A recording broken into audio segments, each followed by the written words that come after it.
যে যত পারো আনন্দ ফুর্তি করে নাও, সবাই একটা কথা মাথায় রেখো, কবি খুব শীঘ্রই এই বাড়িতে ফিরবে। এতগুলো গোপন ঘাঁটি, এ তো পুরো ডাইনেস্টি। অনেক দিন ধরে একটু একটু করে তৈরি করা আমার বাবার অন্ধকার সাম্রাজ্য। আপনাদের ঘাটির সংখ্যা ৮২টা, আর বিকেল ৪টের মধ্যে পুলিশ সব কটাতে রেড করেছে। তোমাকে আমাদের ঘাটির খবরটা কে দিয়েছে? মিহিরদা দিয়েছে।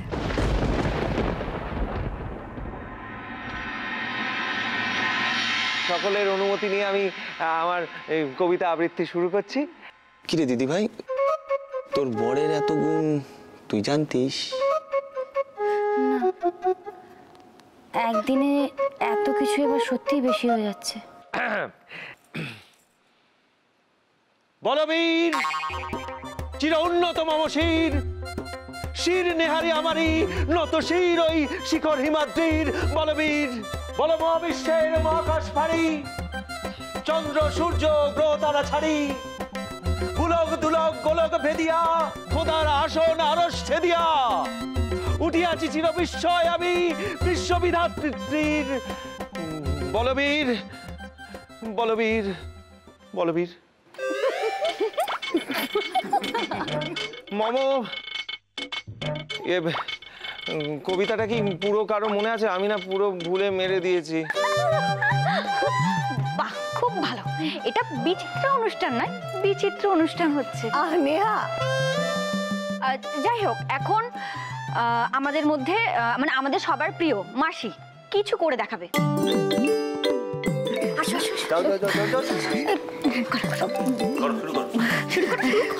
বলছি যে আমি একটা ছোট গল্প বলবো।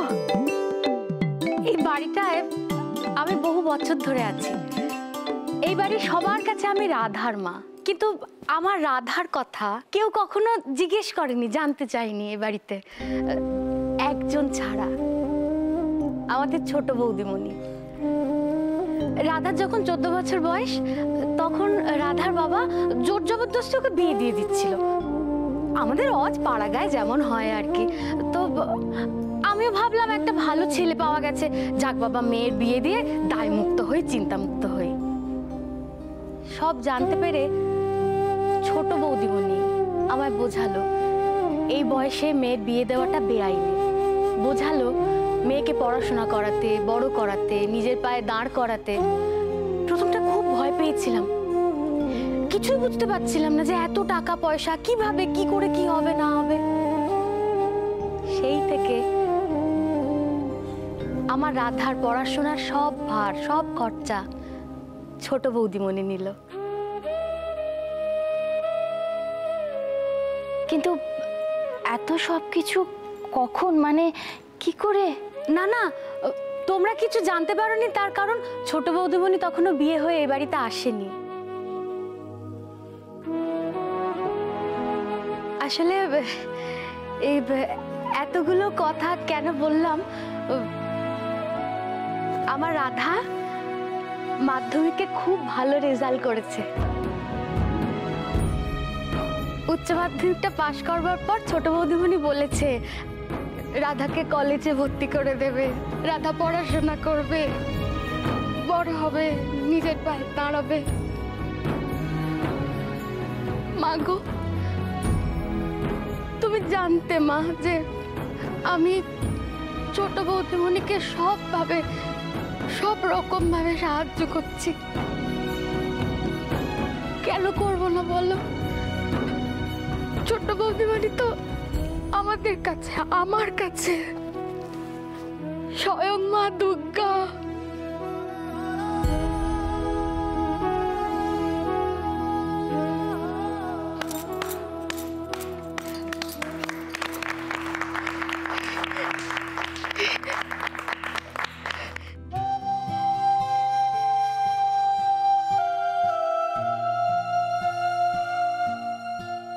এসো।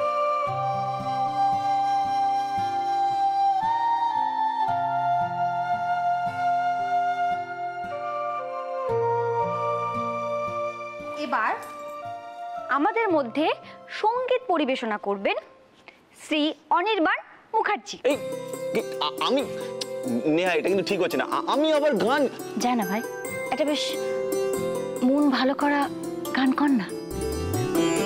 বেশ, আমি গাইতে পারি, কিন্তু দুর্গাকে আমার সাথে গাইতে হবে। কি আমার সাথে গাইতে হবে? না না, আমি গাইতে পারি না। দুর্গা কোনো আপত্তি শুনবো না কিন্তু আমরা আজকে। ম্যাডাম, স্টেজে উঠে যখন তুমি হাজারটা লোকের সামনে বক্তৃতা দাও, কই তখন তো কোনো হেজিটেশন হয় না? আমার সাথে গাইতে গেলেই যত হেজিটেশন। হ্যাঁ, এত কথা বলছো কেন বলো তো? যাও গিয়ে গানটা শুরু করো। না না, যতক্ষণ না তুমি গাইবে ততক্ষণ আমি যাবো না। তুমি যাবে? আরে যা। হ্যাঁ হ্যাঁ, তুমিও যাও যাও যাও।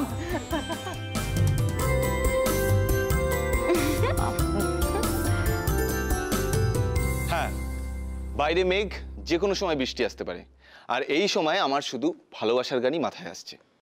আমি তোমার সঙ্গে বেঁধেছি আমার প্রাণ সুরের বাঁধনে।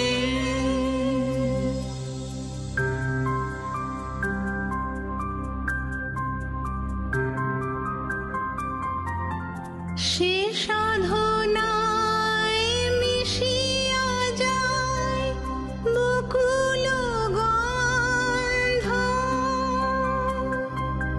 সে সাধনায় মিলিয়া যায় কবির ছন্দ।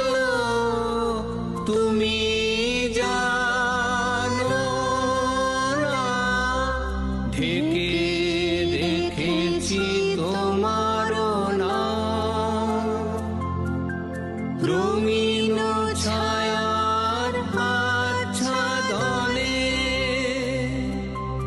আমি তোমার সঙ্গে বেঁধেছি আমার প্রাণ সুরের বাঁধনে।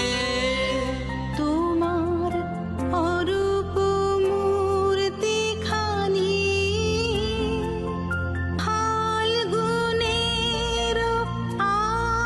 আলোতে বসাই আনি, অরূপ মূর্তি খানি বাঁশরি বাজাই ললিত বসন্তে সুদূর দিগন্তে, বাঁশরি বাজাই ললিত বসন্তে সুদূর দিগন্তে।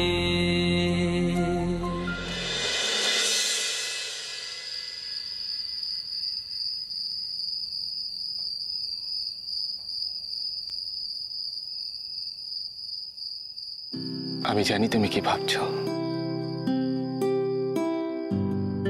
কি ভাবছি বলো তো? অনন্তপুরের পূর্ণিমা রাত,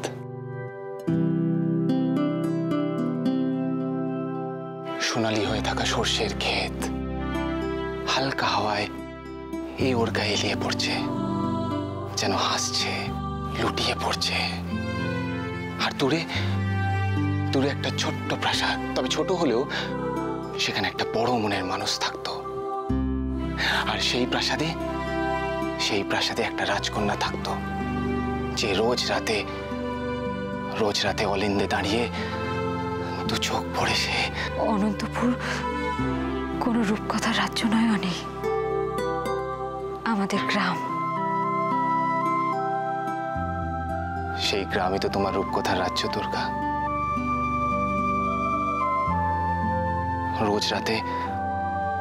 রোজ রাতে সেখানে এক পক্ষীরাজ ঘোড়া আসতো, আর তোমাকে নিয়ে সে সারা গ্রাম তোমাকে ঘুরে বেড়াতো। আর শুধু আওয়াজ হতো, ডাকবা ডাকবা ডাকবা। পক্ষীরাজ ঘোড়া আমার ছিল তো। রোজ দুবেলা বাড়ি থেকে স্টেশনে অব্দি নিয়ে যেত। ঘর নিয়েও আসতো।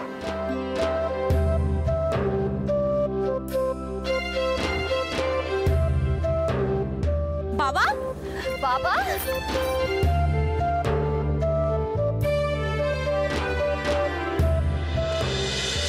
সবকিছু স্বপ্নের মতো ছিল। তুমি তুমি ছিল বলছো? আমার তো এখনো সবকিছু স্বপ্নের মতো লাগছে। একদিন এরকমই চাঁদের আলোয় আমি একজনকে দেখেছিলাম।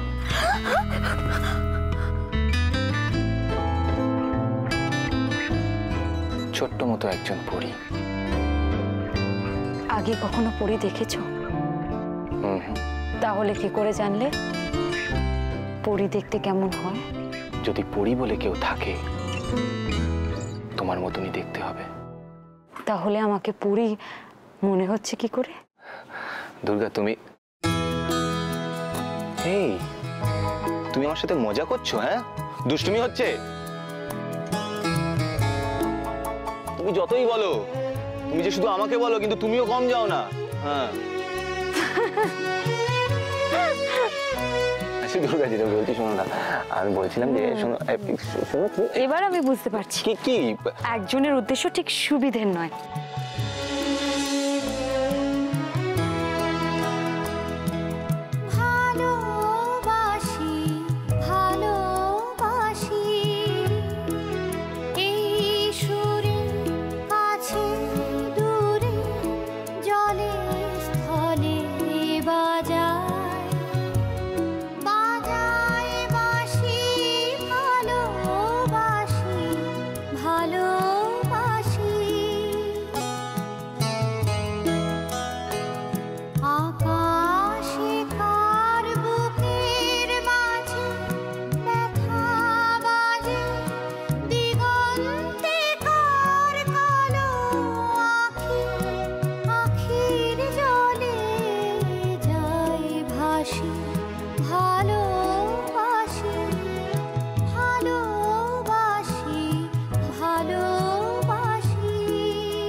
কি বল, বাড়িতে মানি প্ল্যান লাগিয়েছো নাকি? আরে এসব হচ্ছে আমার হাতের ময়লা, বুঝলি? আমি হচ্ছি রাজার বেটা। 100, 200, 500, 1000 এক রাতে ফুঁকে দিই।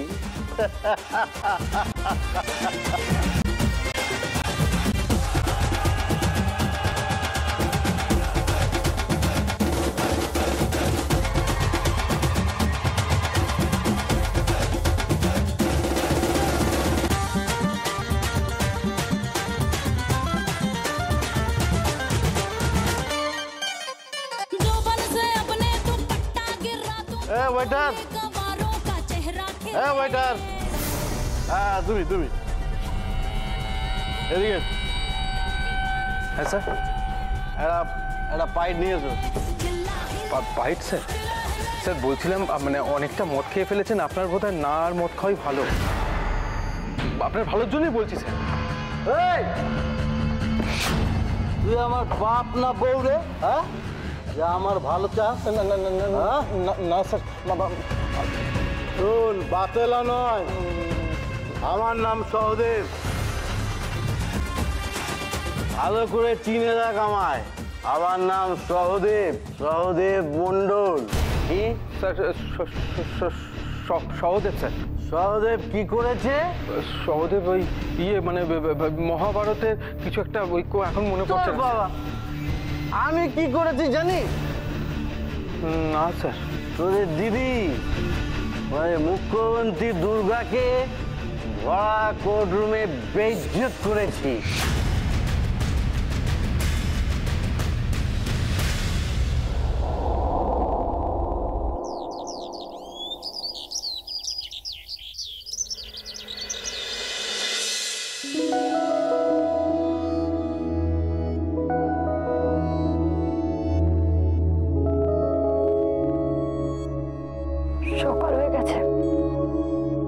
কটা বাজে? কিচ্ছু বাজে না, সব ভালো।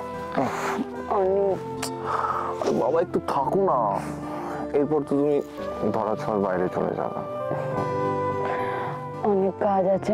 না কোনো কাজ নেই, প্রেস কনফারেন্স আছে, অনেক কাজ আছে। ছাড়ো ছাড়ো। কি হলো? একটু কাছে এসো না।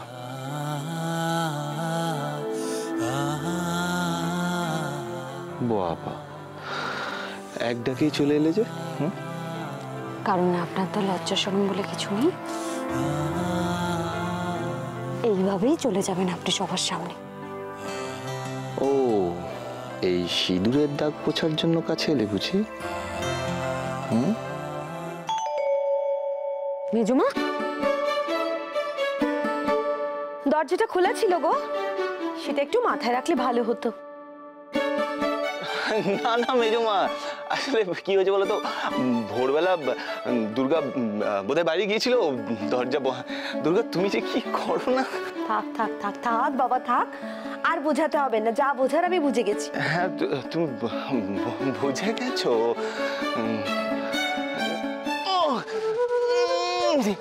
মেজমা, আমি এক্ষুনি আসছি। মেজমা তুমি কি দেখো, আমারও একটা কল করার আছে। দুর্গা, এতই যখন লজ্জা তখন মনে করে দরজাটা তো বন্ধ করে রাখা উচিত ছিল, তাই না? শোনো দুর্গা, তুমি একজন মুখ্যমন্ত্রী হতেই পারো, কিন্তু তুমি তো একটা মেয়ে, এই সমস্ত খেয়ালগুলো তো তোমাকেই করতে হবে। আচ্ছা ধরো ধরো যদি আমি না এসে ব্রজবাবু বা তোমার কাকারা কেউ এসে পড়তেন, তাহলে? মেজমা, এটা আমার ভুল, আসলে ক্লান্ত ছিলাম, তাই কখন চোখ লেগে গেছে। ঠিক আছে ঠিক আছে ঠিক আছে ঠিক আছে, আসলে কি জানো, তোমার সবেই বড্ড বাড়াবাড়ি। তাই বলি কি, রাগের মতো প্রেমটাকে একটু কন্ট্রোল করো, হ্যাঁ? তাহলে আবার আমাদের মান সম্মান নিয়ে টানাটানি হবে কোন দিন। কেন মেজমা? দুজন মানুষ ঝগড়া মারামারি না করে ভালোবাসে, এটা বুঝি ভালো না? নাকি আপনি বেশিক্ষণ ভালো জিনিস সহ্য করতে পারেন না? কোনটা? হাওয়া ভালো নয় অভি। হাওয়া? এখানে হাওয়া বাতাস কিছুই ঢোকে না, তার ভালো আর খারাপ। অনেক কষ্টে তোমার সঙ্গে দেখা করার ব্যবস্থা করেছি। কষ্ট করে কেন? আমার কাছে লোকজন আসা বন্ধ করে দিয়েছে নাকি? না মানে এটা তো দেখা করার সময় নয়, আর এই খবরটা তোমাকে না দিলেও নয়। আরে কি হয়েছে? মাথায় আকাশ ভেঙে পড়েছে, সুনামি এসছে। তার থেকে কম কিছু নয়, আমাদের সব ঘাঁটিতে পুলিশ একসঙ্গে রেড করেছে। হতেই পারে না। এটাই হয়েছে অভি। রোজ 82টা ঘাঁটি আছে আমাদের, পুলিশ কেন? পৃথিবীর কারো ক্ষমতা নেই অতগুলো ঘাঁটিতে একসঙ্গে রেড করার।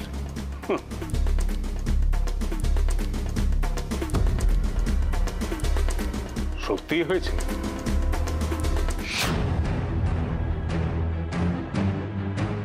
সব শেষ অভি।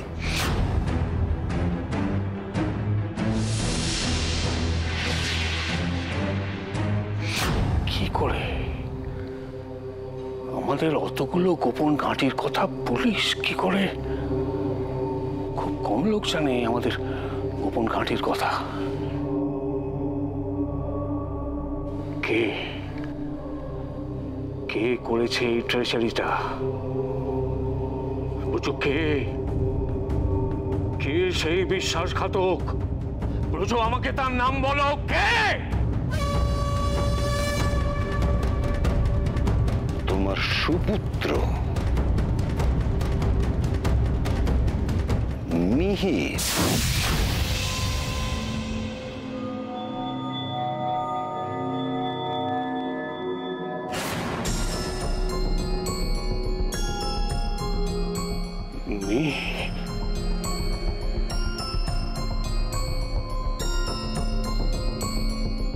হাসপাতালের বিছানায় শুয়ে তো আর কিছু করার নেই, আবার নতুন করে প্রেম শুরু করেছে চারুলতার সঙ্গে।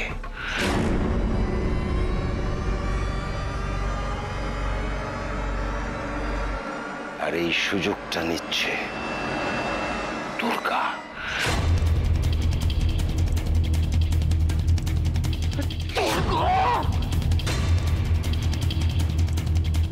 ও ভাবছে এবার আমার ছেলেকে কবজা করে আমাকে শেষ করবে। আমাকে শেষ করা অত সহজ নয়। অনেক করেছো তুমি, এবার দেখবে আমি কি করতে পারি।